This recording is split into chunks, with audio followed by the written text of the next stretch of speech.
అతల, వితల, సుతల, రసాతల, పాతాళ ఈ పేర్లు ఎక్కడో పాత సినిమాల్లో డైలాగుల్లా విన్నట్లుగా ఉంది కదా. కానీ మన హిందూ పురాణాలలో వీటికి చాలా విశిష్టత ఉన్నది. శ్రీమద్ మహాభాగవతం 2వ స్కందంలో 14 లోకాల గురించిన వివరణ ఉన్నది. మనం నివసించే భూలోకం పైన 7 లోకాలు, భూలోకం కిందన సైతం లోకాలు ఉన్నాయి. పైలోకాలలో ఉండే వారి మనస్తత్వం సత్వగుణంగాను, అధోలోకాలలో ఉండేవారు రజోగుణం కలిగి ఉంటారు. అయితే ఈ లోకాలు ఏంటి, ఏ లోకాలలో ఎవరెవరు నివసిస్తారు, ఈ వీడియోలో తెలుసుకుందాం రండి.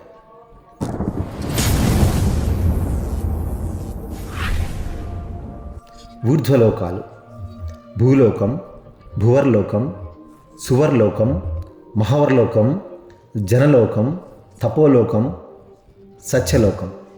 అధోలోకాలు: అతలం, వితలం, సుతలం, రసాతలం, మహాతలం, తలాతలం, పాతాళం. భూలోకానికి పైన 7 లోకాలు గలవు. మొదటగా సత్యలోకం. తపోలోకం పైన ఉంటుంది. సృష్టికర్త అయిన బ్రహ్మ, ఆయన పత్ని సరస్వతీదేవి ఉంటారు. అలాగే సత్ప్రవర్తన ద్వారా ఉత్తమ జ్ఞానాన్ని పొందిన మహర్షులు సైతం ఇక్కడ ఉంటారు. తపోలోకం జనోలోకం పైన ఉంటుంది. ఈ లోకంలో సనక, సనంద, సనాతన్, సనత్ అనబడే 4 5 ఏళ్ల పిల్లలు నివసిస్తుంటారు. వీరు నిత్యం శ్రీహరి ధ్యానంలో ఉంటారు. ఇక్కడ అయోనిజ దేవతలు నివసిస్తారు. పంచభూతాలు, జ్ఞానేంద్రియాలు వీరి ఆధీనంలో ఉంటాయి. కైలాసం, వైకుంఠం, మణిద్వీపం, స్కందలోకం ఇచ్చటనే కలవు. ఈ లోకం సర్వదా సుగంధ ద్రవ్యాల సువాసనలతో శాంతియుతంగా సాంప్రదాయంతో కూడుకొని ఉంటుంది. భూలోకంలో ఎవరెవరు ఏ దేవతామూర్తులను ఉపాసిస్తారో ఆయా మూర్తుల రూపాలలో ఇక్కడ తపం ఆచరిస్తుంటారు. ఈ రీతిగా వారు అక్కడనే ఉండి కర్మానుసారం భూలోకంలో జన్మించి మరల పవిత్ర తపాలు ఆచరించి ఎప్పుడు మహాప్రళయంలో సర్వం లయమగునో అప్పుడు జన్మరాహిత్యం పొందుతారు. జనలోకం మహర్లోకం పైన ఉంటుంది. దీనిని కొందరు సత్యలోకం అని కూడా అంటారు. ఏ స్త్రీ అయితే భర్తతో కలిసి పుణ్య కార్యక్రమాలు నిర్వహిస్తుందో అలాంటి దంపతులు జీవించే చోటిది. స్వర్గలోకం భువర్లోకం పైన ఉంటుంది. ఇంద్రుడు మొదలైన దేవతలు నివసించే చోటు. దిక్పాలకులు, వర్ష, వాయువులు, ఐశ్వర్యాదులు ఇక్కడ ఉంటారు. సాధువులు, మహర్షులు, గంధర్వులు, రంభ, ఊర్వశి, అప్సరస మొదలైన వారు ఈ లోకంలో ఉంటారు. మహర్లోకం సువర్లోకం పైన ఉంటుంది. దేవతలు తపస్సు చేస్తుంటారు. చేసిన సత్కర్మల ఫలితంగా సకల సౌఖ్యాలు పొందుతూ భగవంతుడి అనుగ్రహాన్ని పొందుతుంటారు. దేవతల వలె సంపూర్ణమైన ఆనందంతో జీవిస్తుంటారు. భువర్లోకం భూలోకం పైన ఉండే లోకం ఇది.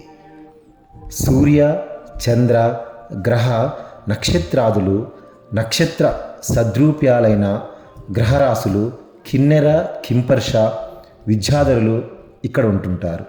వీరికి శరీర దుర్గంధములు ఉండవు. వీరికి ఆకలి దప్పికలు ఉండవు. వీరు అయోనిజులు కావున మాతృగర్భవాసం ఉండదు. భూలోకం స్వేదం నుండి అంటే చెమట నుంచి ఉద్భవించినవి. ఉద్భిజాలు అంటే గుడ్డు నుంచి ఉద్భవించు పక్షులు. జరాయువులు స్త్రీ పశువుల గర్భం నుంచి ఉద్భవించు మానవులు, పశువులు. అనేక జీవరాశులు జనించే చోటు. ఎన్నో జన్మల పుణ్య పాప కార్యక్రమాల అనుభవాల ఫలితాల అనుభవం తర్వాత జనులై వివిధ రకాల జీవరాశులై భూగోళంపై పుడుతుంటారు. ఈ లోకంలో చేసిన పాప పుణ్యాల తర్వాత తిరిగి జన్మలెత్తుతూ ఉంటారు. భూలోకం కిందన 7 లోకాలు ఉంటాయి. అతలలోకం భూలోకానికి కింద అతలలోకం ఉంటుంది. ఇక్కడ అసురులు అంటే రాక్షసులు నివసిస్తుంటారు. వీరు అతి చిన్న దేహాన్ని కలిగి ఉంటారు. అసంఖ్యాక మాయలు సృష్టించే మయకుమారుడు ఈ లోకంలో ఉంటాడు. శివుని స్వరూపాలైన హటకేశ్వరుడు కూడా ఈ లోకంలోనే ఉంటాడని పురాణాలు చెబుతుంటాయి. వితలలోకం అతల లోకానికి కింద ఉంటుంది. పార్వతీ పరమేశ్వరుల వీర్యం అడకం అనే నది సువర్ణ జల ప్రవాహంతో నిండి ఉంటుంది. అనేక భౌతిక సుఖాలతో పాటు ఈ నదీ ప్రవాహంతో సువర్ణ ఆభరణాలు చేపించుకొని ధరిస్తుంటారు. సుతలలోకం వితల లోకానికి కింద ఉంటుంది. రాక్షస రాజైన బలి చక్రవర్తి ఇక్కడే ఉంటాడు.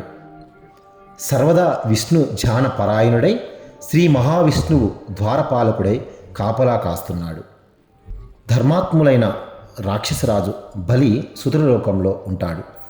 మహావిష్ణువు బలిరాజును ఈ లోకానికి పంపాడని చెబుతారు. ప్రతి సంవత్సరం ఓణం పండుగ సందర్భంగా బలిరాజు భూలోకానికి వస్తాడు. దేవతలంటే గిట్టని రాక్షసులు సైతం ఈ లోకంలో ఉంటారు. తలాతల లోకం సుతల లోకం కింద ఉంటుంది. ఈ లోకంలో పరమేశ్వరునితో సంహరించబడిన దానవేంద్రులైన త్రిపురాసురులు, దానవ శిల్పి అయిన మయుడు, మాయా విద్య నేర్పరులైన అసురులు, రాక్షసులు నివసిస్తుంటారు. రాక్షస వాస్తశిల్పిగా ప్రసిద్ధి పొందిన మయుడు ఈ లోకంలో ఉంటాడు. మహాతల లోకం తలాతల లోకం కింద ఉంటుంది.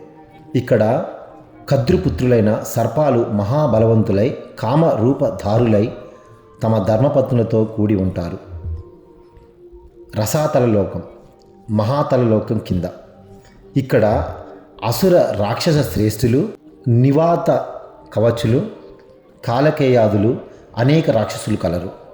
క్రూరులైన రాక్షసులు పాతాళాన్ని పాలిస్తారు. దేవతలతో సదా సంఘర్షణతో ఉంటారు. పాతాళలోకం రసాతల లోకం కింద ఉంటుంది. నాగజాతి వారుంటారు.